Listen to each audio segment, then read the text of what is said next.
Kalau begitu, kamu tidak boleh marah padaku lagi.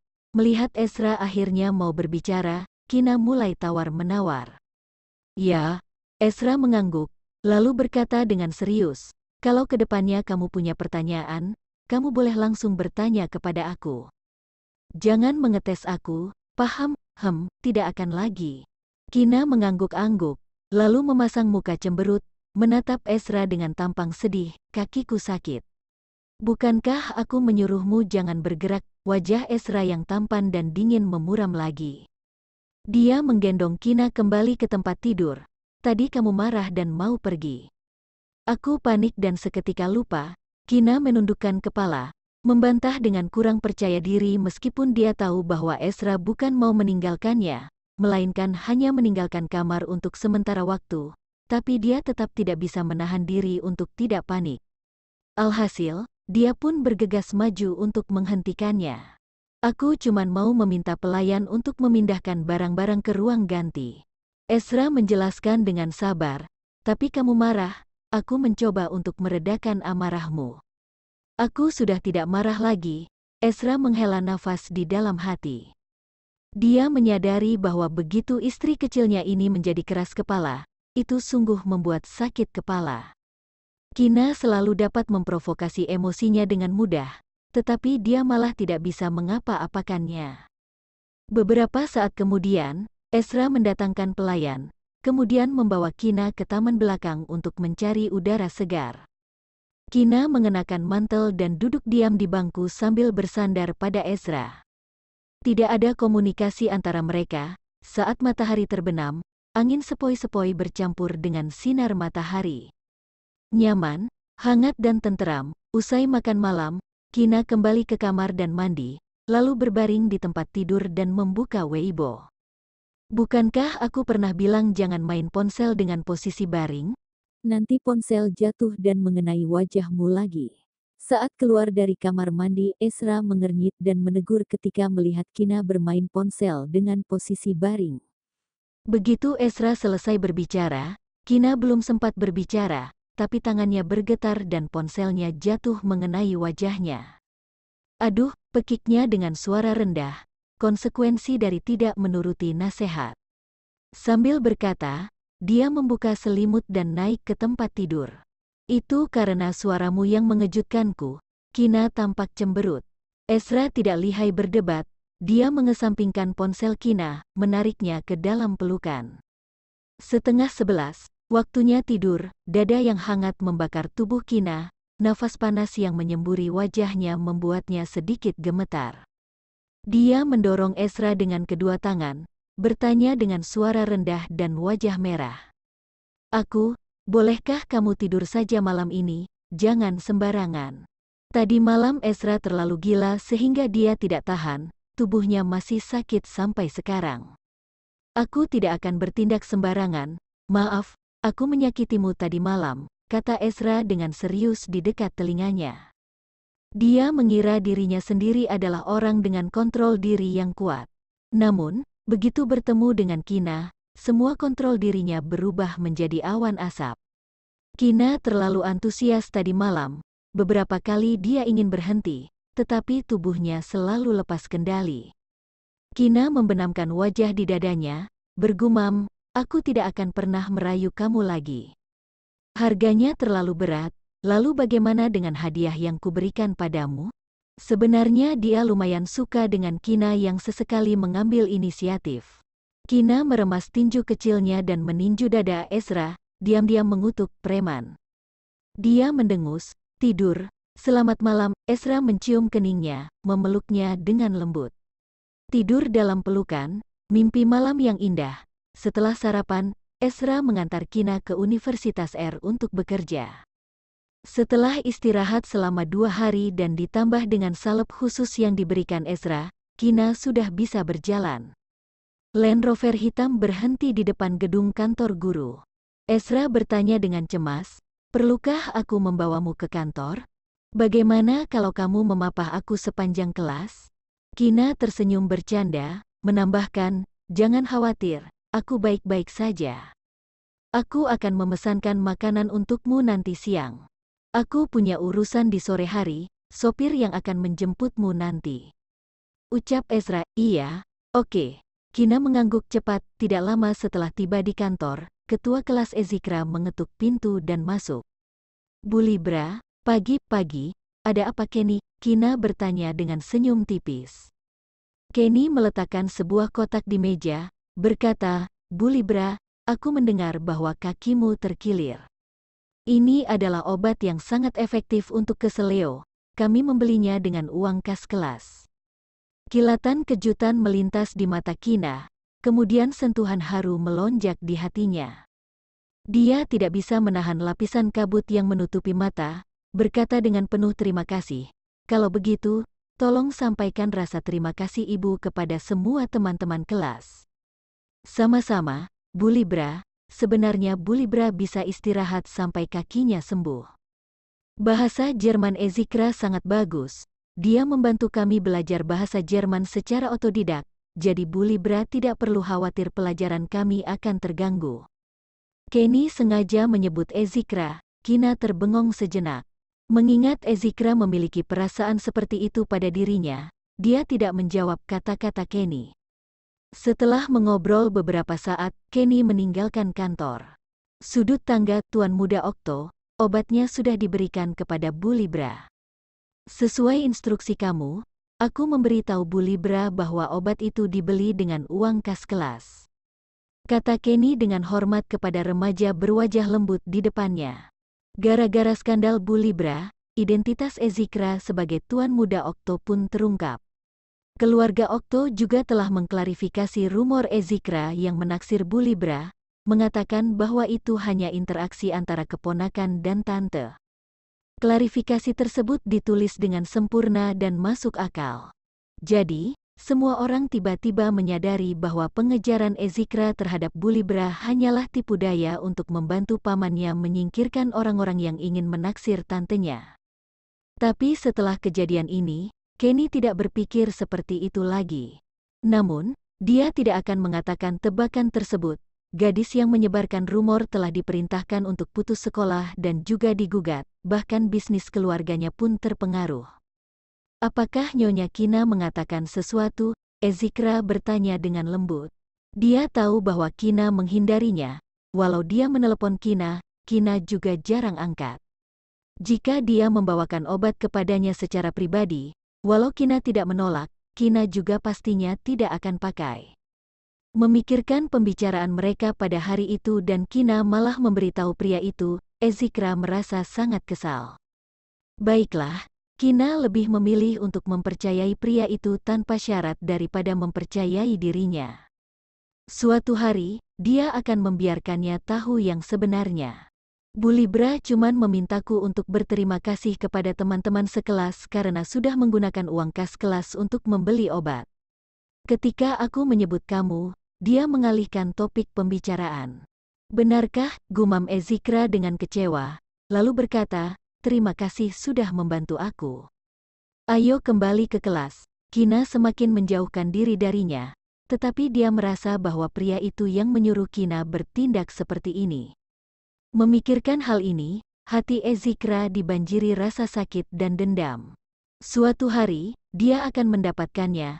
Siang hari Kina makan makanan yang dipesan oleh Ezra di kantor. Bu Libra, apakah kamu masih ingat dengan apa yang aku katakan padamu Jumat lalu? Tidak ada orang lain di kantor. Tias mengenakan mantel parit merah muda versus beige, berjalan dengan gaya yang elegan, bertanya dengan lemah lembut. Jumat lalu, Kina terbengong sesaat. Setelah melihat tas dokumen yang ada di tangan Tias, barulah dia teringat. Dia tersenyum lembut sambil menjawab, oh, aku tidak lupa. Ini adalah perjanjian transfer saham, kamu dapat membacanya dengan seksama sebelum menandatanganinya. Terima kasih, Bu Libra. Tias tersenyum penuh terima kasih, lalu mengeluarkan 3 salinan dokumen dari tas dan meletakkannya di depan Kina. Oke, Bu Tias, kamu sudah makan siang, kalau belum, kamu makan saja dulu. Aku akan melihat dokumen setelah selesai makan. Setelah tanda tangan, aku akan menyerahkannya padamu. Bu Libra makan saja dulu, selesai makan baru lihat. Tidak usah terburu-buru, Seolah teringat sesuatu, Tias menambahkan, ngomong-ngomong, Bu Libra, aku tidak ingin orang lain tahu tentang ini. Bagaimanapun, kakek entah kenapa tiba-tiba memberikan begitu banyak saham padamu. Jika orang lain tahu, entah apa yang akan mereka katakan tentang keluarga Libra. Oke, tenang saja, Bu Tias, aku akan menjaga rahasia ini. Kina mengangguk dan setuju. Dia juga merasa aneh dan heran. Tetua Libra tiba-tiba datang kepadanya. Padahal mereka cuman bertemu 2 kali, tapi Tetua Libra malah memberinya begitu banyak saham. Terima kasih. Kalau begitu aku makan dulu. Pamit dulu, Bu Libra. Selesai bicara, Tias melambai pada Kina sambil tersenyum sebelum meninggalkan kantor. Kina menerima telepon dari Ezra segera setelah dia selesai makan siang, sapaan dan obrolan biasa.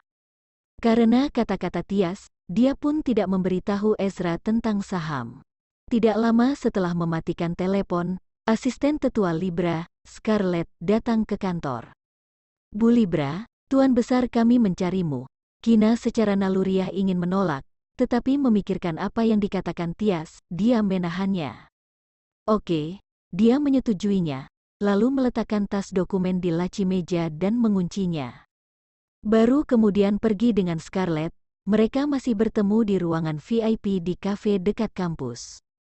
Ketika Kina tiba, sudah ada teh buah yang disukainya di atas meja, juga sepiring buah, dan sepiring makanan penutup yang mewah. Dia duduk dan bertanya langsung, Tuan Libra, ada urusan apa sehingga Anda mencari saya? Jika tidak ada urusan, apakah aku tidak boleh mencarimu? Tetua Libra memelototinya dan berkata lagi, Hei, bocah Libra, kamu terlalu tidak berbudi. Aku dirawat begitu lama di rumah sakit, tapi kamu malah tidak pernah menjenguk aku sekalipun. Jika bukan karena ayahmu, aku juga tidak akan masuk rumah sakit. Tuan Libra, ekspresi Kina menegang, bertanya, untuk apa Anda terus mencari ayah saya sebelumnya? Anda bilang Anda masuk rumah sakit karena ayah saya. Tapi saya mengenal ayah saya dengan baik. Saya percaya ayah saya tidak akan bertindak sembrono. Mendengar kata-kata tetua Libra, Kina tidak mau mempercayainya sama sekali. Maksudmu, aku berbohong padamu? Tetua Libra mengangkat alis, bertanya dengan suara mendalam. Kina menggelengkan kepala, tidak. Saya ingin bertanya apa yang Anda katakan kepada ayah saya? Atau apa yang Anda lakukan padanya?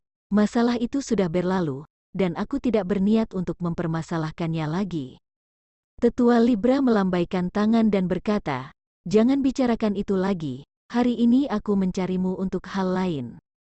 Tuan Libra, silakan Anda katakan. Kina duduk tegak dengan sikap bermartabat, bertatapan serius. Dia kiranya tahu apa yang ingin dikatakan Tetua Libra kepadanya, pastinya tentang saham. Tetua Libra tidak langsung berbicara, tetapi merenung. Scarlett, yang berdiri di samping, maju selangkah, menuangkan secangkir teh untuknya, lalu secangkir teh buah untuk Kina, dan kemudian berdiri kembali di samping Tetua Libra. Suasana hening menyebar di dalam ruangan. Setelah beberapa lama, bocah Libra, bukankah kamu baru saja bertanya padaku apa yang aku katakan kepada ayahmu? Tetua Libra tiba-tiba mengungkit topik pembicaraan yang baru saja dilewati. Apa? Kina agak mengernyit, dia tidak tahu apa yang ingin diungkapkan Tetua Libra. Pada saat itu, aku ingin memberitahumu sesuatu, tetapi ayahmu tidak mengizinkannya. Jadi, dia tidak sengaja mendorong aku. Tetua Libra mengambil cangkir teh dan diam-diam mengamati reaksi Kina. Ayahnya mendorong Tetua Libra. Wajah Kina tiba-tiba memucat ketika dia mendengar kata-kata itu. Dia tidak bisa menerima kenyataan ini, tapi dia menyadari hal lain yang terkandung dalam kata-kata Tetua Libra. Dia bertanya, jadi, apa yang ingin Tuan Libra katakan pada saya? Identitasmu, kamu adalah cucuku, kata Tetua Libra dengan tenang. Apakah Tuan Libra sedang bercanda? Kina tersenyum pucat, menggeleng-gelengkan kepala, tidak percaya pada perkataan Tetua Libra. Tetua Libra menoleh dan melihat Scarlett, Scarlett segera mengeluarkan sebuah arsipan dokumen dari tas kerja, lalu menyerahkannya ke Kina. "Apa ini?" tanyanya. "Kamu keluarkan dan lihat dulu." Tetua Libra memberi isyarat padanya untuk mengeluarkan isi arsipan. Kina ragu-ragu sejenak, setelah menenangkan diri, dia perlahan membuka tas arsip dan mengeluarkan isinya. Ini adalah bukti, sertifikat identifikasi DNA. Dia membukanya perlahan. Ada banyak istilah medis yang tidak dipahaminya. Namun, kalimat terakhir, STR kromosom Y dan STR konvensional, tingkat akurasinya mencapai 99,90%. Ini terbukti adalah hubungan antara kakek dan cucu. Otak Kina menjadi kosong. Dia bahkan tidak menyadari bahwa dia telah menjatuhkan cangkir teh buah di tangannya. "Bocah Libra, kamu adalah cucuku. Itu sebabnya aku mau memberimu 15% dari saham grup Libra." Tetua Libra berkata perlahan, mata lembut dan cerah bergetar ketakutan. Kina membuka mulut, dan akhirnya mengeluarkan sebuah kalimat dengan susah payah. "Tuan Libra, walau Anda ingin memberi saya bagian saham itu, Anda juga tidak perlu menggunakan metode ini." Scarlett, yang berdiri di samping, ingin mengatakan sesuatu untuk tetua Libra, tetapi pada akhirnya dia menahannya. "Jika kamu tidak percaya, kamu boleh pulang dan bertanya kepada ayahmu." Dia juga tahu tentang ini. Tetua Libra tahu Kina mengucapkan kata-kata kasar karena tidak dapat menerima kenyataan dalam waktu singkat, sehingga dia pun tidak mempermasalahkannya. "Ini tidak mungkin," gumam Kina pada diri sendiri. Ayahnya juga tahu bahwa dia adalah cucu tetua Libra. Itulah mengapa ayahnya terus mencegahnya berinteraksi dengan tetua Libra. Pikiran Kina kacau balau. Dia kehilangan akal jika dia benar-benar adalah cucu tetua Libra. Bagaimana dengan ayahnya? Siapa ayahnya? Dia anak buangan atau anak kandung orang tuanya? Jika dia adalah anak kandung orang tuanya, maka ayahnya adalah putra tetua Libra. Tapi mengapa dia dan ayahnya tidak tinggal di rumah keluarga Libra? Pertanyaan yang tak terhitung jumlahnya memenuhi benak Kina. Kina tidak tahu bagaimana dia bisa meninggalkan kafe. Dia tidak kembali ke kantor dan bahkan lupa untuk meminta cuti. Dia langsung meninggalkan sekolah dan naik taksi untuk pulang. "Kina, kenapa kamu sudah pulang?" Ketika ibu Kina membuka pintu, dia menemukan Kina tampak pucat dan linglung. Dia segera menariknya ke dalam rumah, menyentuh wajahnya dan bertanya dengan gugup, "Mengapa wajahnya pucat sekali? Ada apa? Apakah kamu sakit?"